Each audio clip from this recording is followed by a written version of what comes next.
Eco tourism കേന്ദ്രങ്ങളിൽ നിന്നും 60 വയസ്സ് കഴിഞ്ഞവരെ പിരിച്ചുവിടാനുള്ള തീരുമാനത്തിൽ പ്രതിഷേധം.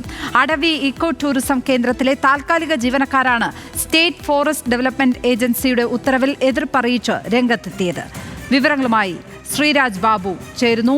ശ്രീരാജ്, എന്തൊക്കെയാണ് ഈ വാർത്തയുമായി ബന്ധപ്പെട്ടുള്ള വിവരങ്ങൾ?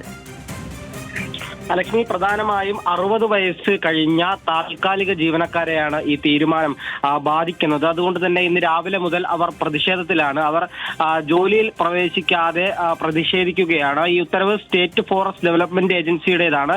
നേരത്തെ തന്നെ ഈ ഉത്തരവ് വന്നിരുന്നതാണ്. പക്ഷേ ഇക്കോ ടൂറിസം അധികൃതർ ആ ഉത്തരവ് നടപ്പാക്കിയിരുന്നില്ല. ഇവരുടെ ജോലി പോകും എന്നുള്ള സാഹചര്യങ്ങളെല്ലാം കണക്കിലെടുത്ത് ആ ഉത്തരവ് നടപ്പിലാക്കിയിരുന്നില്ല. പക്ഷേ ഇപ്പോൾ വീണ്ടും ഇവർ ഉത്തരവ് അയക്കുകയുണ്ടായി. അതായത് ഉത്തരവ് നടപ്പിലാക്കിയില്ലെങ്കിൽ നിലവിലുള്ള സ്ഥിരം ജീവനക്കാരുടെ ശമ്പളത്തിൽ നിന്നും ആവശ്യമായ അല്ലെങ്കിൽ മറ്റുള്ള താൽക്കാലിക ജീവനക്കാരുടെ ശമ്പളത്തിലേക്ക് വേണ്ടുന്ന പണം പിടിക്കും. അതുകൊണ്ട് തന്നെ തീരുമാനം അടിയന്തരമായി നടപ്പിലാക്കണമെന്ന ഉത്തരവ് ഇന്നലെ വൈകിട്ടോടുകൂടി വന്നിരുന്നു. അതിന്റെ അടിസ്ഥാനത്തിലാണ് ഈ 60 വയസ്സ് പിന്നിട്ട താൽക്കാലിക ജീവനക്കാർക്ക് ഇന്നലെ നിർദ്ദേശം നൽകുകയുണ്ടായത്. ഇനി ജോലിയിൽ പ്രവേശിക്കേണ്ടതില്ല.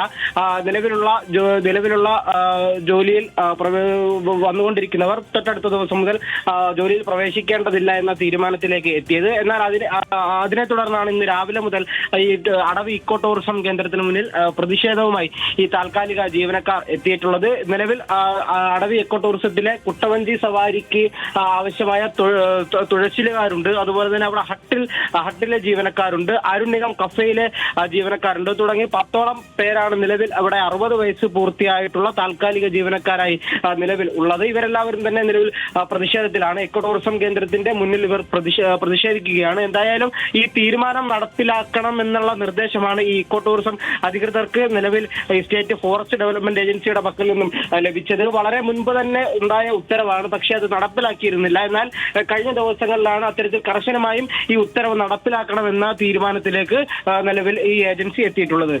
ലക്ഷ്മി, ശ്രീരാജ് ബാബുവാണ് പത്തനംതിട്ടയിൽ നിന്ന് വിവരങ്ങൾ പങ്കുവച്ചത്.